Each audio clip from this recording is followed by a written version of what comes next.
So hello mga ka-channel, kung tapos na po kayo mag-report kay Meta Support Team at nagtatanong kayo saan nga ba sila magre-reply. So makikita nyo lang po yun sa support inbox. So punta kayo dito sa inyong profile and then scroll down nyo lang po. Punta po kayo dito sa help and support. Pindutin nyo lang po yan.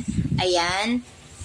And pindutin nyo lang po yan. And then dito nyo po ay makikita sa support inbox. Ayan, support inbox. So yung ginawa ko po na unang in-upload ko sa YouTube. Then, ito po yung reply sa akin ni Meta. Ito po yung binigay niya na link para pumayos ko yung aking payout account. Nagbigay po sila ng panibagong link. 7 days lang po yun. And then, dun po ako nag-set up ulit ng panibagong payout account. Ito po yun, March 17.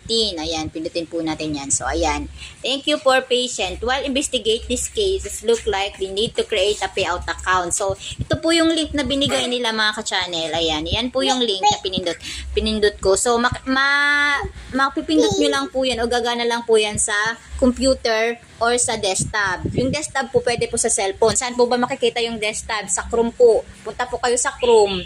Mamaya po ituturo ko po sa inyo kung paano para sa mga walang computer, cellphone lang ang gamit. So, makakapag-create kayo ng panibagong payout account. So, ayan, basahin nyo lang po yan. 7 days lang po yan, then mag-expire na po yung link na yan, hindi na po kayo makakapag-fill out. Kailangan po, within 7 days, makakapag-gawa na kayo ng panibagong payout account. So, maraming salamat po. Sana po yung nakatulong. Thank you.